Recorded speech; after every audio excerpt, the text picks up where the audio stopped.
Here you are getting the real concept of a poet and poetry in general. That is, the person W.B. Yeats is dead and gone, but his poems are still there so that the general public can read and enjoy them even now. See, even now the poems are taught in the classrooms. We read and enjoy the poems of W.B. Yeats, isn't it? And see, Shakespeare lived and wrote in the 16th century. Even now we enjoy the plays of Shakespeare. Even now in different stages all over the world, the Shakespearean dramas are enacted. And it is said that Shakespeare dead is more powerful than Shakespeare alive. And even Shakespeare may not have enjoyed his dramas as we enjoy them. And similarly, W.B. Yeats wrote excellent poems during his lifetime, but after some time he died. But even now we enjoy an equal ownership with the poet. We enjoy these poems. The coming generation also will enjoy these poems. As long as there are human beings in this earth, they will continue to enjoy the poems of Yeats. And so even though Yeats is physically dead, his poems will live on.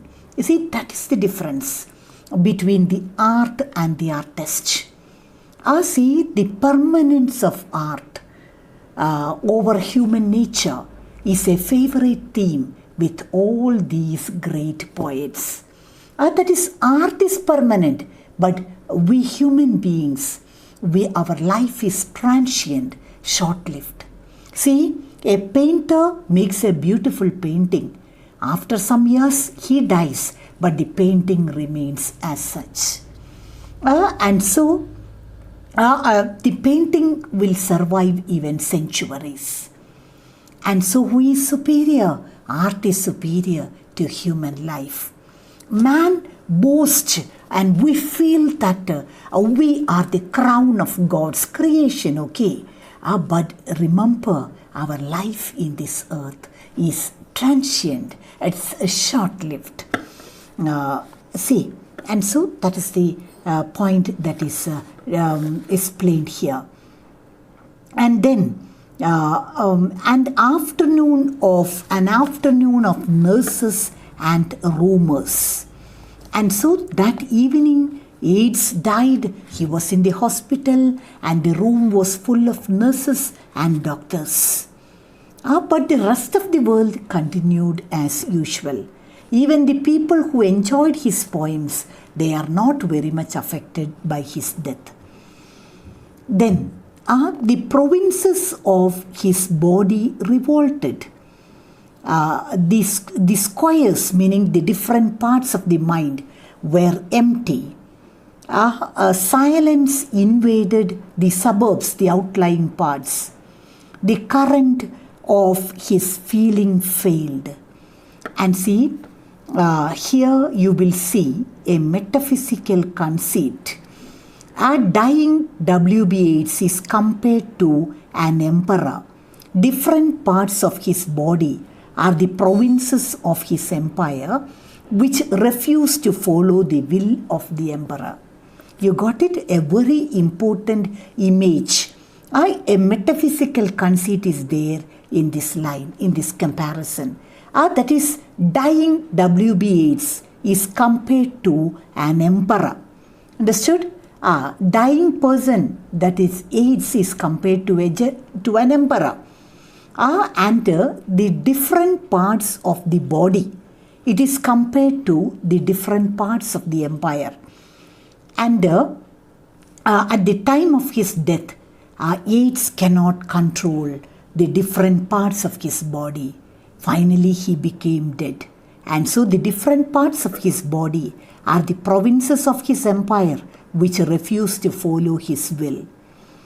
And he became his admirers. And see what happened? And finally, his poetry will be what his admirers think. And so that happens. After, see, till the death of AIDS, he has complete control over his writings. His interpretations were the right one. His explanations are considered to be all the more important. But now he is dead and gone. And so what happens? Now the people are free to make their own interpretations for his poems. The dead poet will not come back to question the admirers. Now he is scattered, and so his poetry will be what his admirers think. Now he is scattered among 100 cities and wholly given over to unfamiliar affections. And so he is read and admired far and wide. You know, he is an Irishman, but we all enjoy his writings. And so his writings are enjoyed far and wide. And to his happiness in another kind of wood in strange, unfamiliar countries. See, we haven't gone to Ireland, but we haven't seen AIDS, but we greatly enjoy his poems. Now, after the death of the poet, his poems became very famous, and the poems became famous all over the world. Then, and be punished under a foreign code of conscience. Rules and code and conduct which is unknown to the poet. And now we are judging the poems of W.B. Yeats according to our standards. The poet doesn't have any idea about it, and he will not come back to correct us. Then the words of a dead man refers to the poetry of dead Yeats are modified in the guts of the living, meaning poetry undergoes transformation. And so that actually happens. See, even for Shakespearean dramas, modern researchers are they are giving very strange definitions. They are trying to interpret it in their own way. Shakespeare cannot do anything. That is the case with all the dead writers. After the death of the writer, after the death of the poets, we people interpret these poems in our own way. The dead man is helpless. Poetry undergoes transformation. And see, the meaning that I give to these lines may not be your meaning when you criticize the poem. Instead, we study about textual criticism and so on.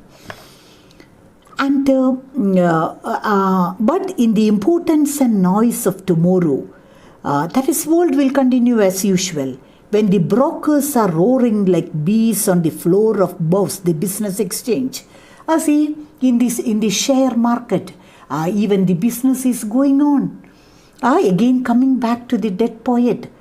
See, we all have enjoyed his poems, but we are not very much, nobody is affected by the death of the great poet. The world continues as usual. There is business in the share market as usual. And the poor have the sufferings to which they are fairly accustomed, used to. That is, poor continue to be poor. He had written excellent poems, who William Butler Yeats. And we read it, enjoy it. But the poor people still continue in their own pattern. And each in the cell of himself, that is, a prisoner of one's own selfishness. See, we are selfish. He is almost convinced of his freedom. And see, we people are all selfish.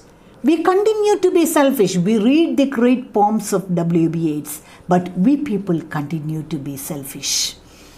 A few thousand will think of this day. Only a few readers will think, as one thinks of a day when one did something slightly unusual. Here the elegiac refrain, both nature and humanity, goes on as usual.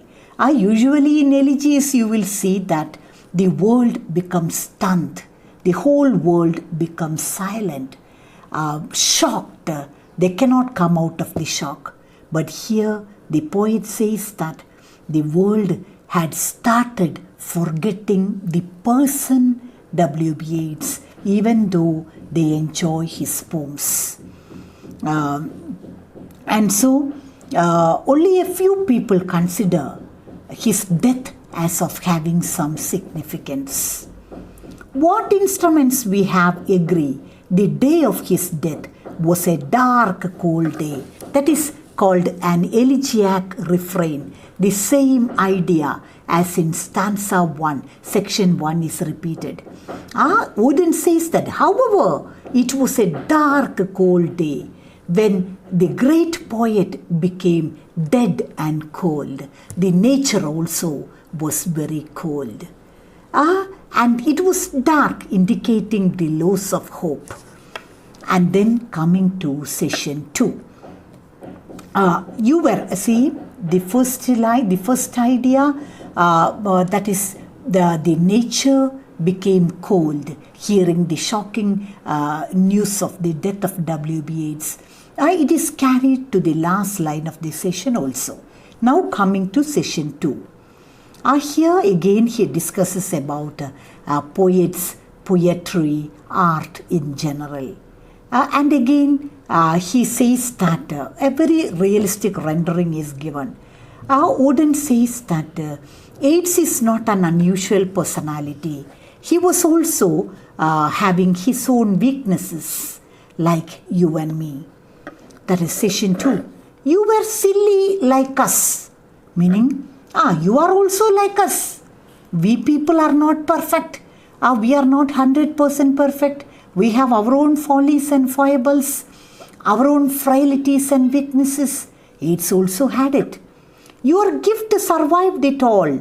That is, but as a person you have many weaknesses.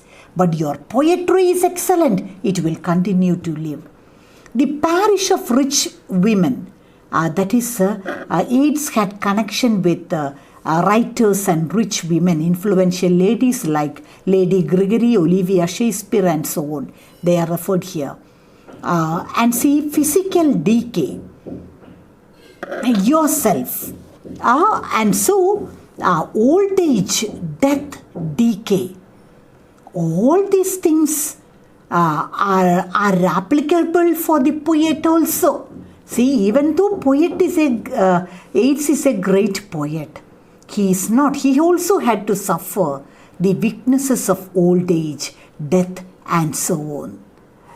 Then, the point is that as a person, W.H. Auden says that Yeats is like every other person.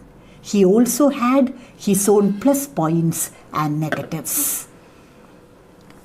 And he also is subject to death and decay. He also had to suffer the weakness of the old age. Now Ireland has her madness and her weather still. That is, now, see, mad Ireland hurt you into poetry. That is important. Yeats, he was an Irishman and he had great love for his mother country. Actually, the problems of Ireland may have made him a great poet. Love for his country made him a poet. What was the problem with Ireland at that time? See, you know that Ireland was initially counted to be a part of the British Empire. But the Irish people always struggled for independence. They wanted Ireland to be an independent country. And so the Irish people were always struggling hard for their freedom. And see, this is referred here. Now Ireland has her madness and her weather still. See, Yeats had immense love for his mother country. He became a poet when he saw the sufferings of his fellow Irish people. But what happened? That great man is dead. Yeats is dead. And Ireland continues as usual.